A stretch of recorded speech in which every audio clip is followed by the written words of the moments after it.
Est-ce que vous avez déjà eu certaines de ces journées où tout va trop vite, sauf les tâches que vous aviez prévu de faire? Aujourd'hui, je vais vous montrer comment je m'organise pour tirer la meilleure productivité d'une journée un peu chargée. Pour vous donner du contexte, je suis freelance et donc il m'arrive de devoir gérer une dizaine de personnes dans des entreprises différentes sur 4 à 5 projets à la fois. Vous souhaitez savoir ce qui me permet de ne rien oublier et de suivre correctement mes différentes roadmaps? Je vous récapitule tout ça dans cette vidéo. Ma première astuce est de créer une to-do list de priorités. Quand on a plus d'un sujet ou projet, il est important de connaître les tâches les plus importantes dans chacun des projets dans lesquels nous intervenons. Dans cette to-do list, on retrouve le plus important, comme les rencontres avec les clients, les rendez-vous avec les clients actuels, les rendus de projet, mais également tout en bas, ce qui ne demande pas forcément le plus de compétences, mais qui est important pour que la machine puisse tourner, comme la comptabilité, les facturations, bref, tout l'administratif en général. L'idée n'est pas de mettre tout ce qu'on a à faire dans sa liste du jour, mais de répartir tout ce qu'on a à faire sur la semaine afin d'être certain de pouvoir cocher les cases chaque jour et d'arriver sur des to-do list complétées à la fin de la semaine. Et si l'habitude est prise, il est possible de faire un état de sa productivité semaine après semaine. Pour suivre et mettre en place cette méthodologie, il faut avant tout un outil tracking. Le plus important n'est pas de l'outil utilisé, mais l'habitude mise en place. Avant de débarquer dans les commentaires afin de connaître l'outil que j'utilise, il est possible d'avoir le même résultat à travers une multitude d'applications. L'outil qui me correspond, c'est Notion. Si vous ne connaissez pas l'outil, abonnez-vous, il y a une playlist dédiée qui arrive sur cette chaîne dans les prochaines semaines. Alors, comment est-ce que ça se présente? Pour ma part, je préfère avoir ma to-do list dans mon dashboard, car il s'agit de la page centrale de mon système. Comme vous pouvez le voir, j'ai créé une séparation en 3 parties en fonction de ce que j'ai à faire le jour même, dans les prochains jours, et une vision globale de mes tâches afin de pouvoir anticiper ou faire des modifications plus facilement. En parlant d'organisation temporelle, ça m'amène à mon astuce numéro 2. Faire un suivi de son temps de travail, car ce qui est mesuré peut être amélioré.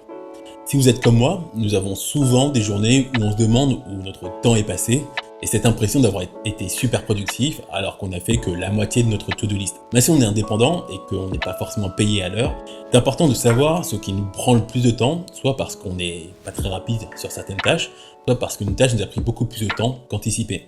Pour ça, j'utilise l'application Toggl. Cet outil se présente comme un chronomètre où il est possible de catégoriser ses sessions de travail en fonction de ses besoins, comme le type de tâche effectuée et le client auquel on a consacré un bloc de travail. La version gratuite de l'outil permet d'effectuer tout ce dont j'ai besoin. De plus, il est possible de lier Toggl à Notion pour avoir ses fiches de temps sous la main dans le même espace. Pour moi, l'intérêt principal dans le suivi de son temps est de pouvoir faire un point sur les sujets qui occupent le plus mes journées et pouvoir agir en conséquence. Par exemple, passer plus d'un tiers de mon temps à répondre à des mails n'est pas très bon pour moi, sachant que sur une journée de travail, 50% de mon temps doit être consacré à de la création de contenu, 30% à de la prospection et du réseautage, 10% ou moins administratif et seulement 10% à des tâches de bas niveau comme répondre à des mails. Faire un suivi de son temps est réellement crucial si on souhaite retrouver du temps alloué à d'autres activités comme de l'apprentissage ou encore faire rentrer de nouveaux clients. De nouveaux clients signifie de nouveaux projets, ce qui m'amène à ma troisième astuce. Bien suivre ses projets. Travailler sur plusieurs projets pour le même client, c'est bien pour avoir une certaine cohérence. Mais parfois, il arrive d'avoir des projets totalement différents pour des clients qui le sont tout autant.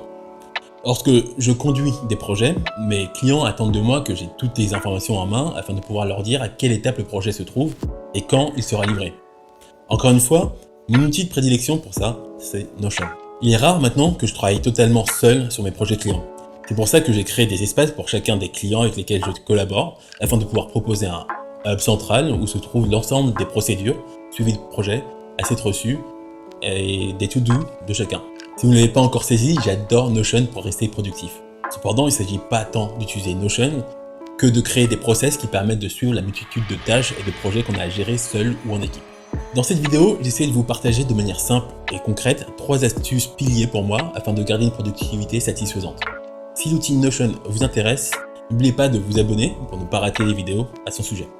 Si vous regardez cette vidéo après mes vidéos consacrées à l'outil, vous retrouverez la playlist en description. Sur ce, je vous dis à la prochaine vidéo.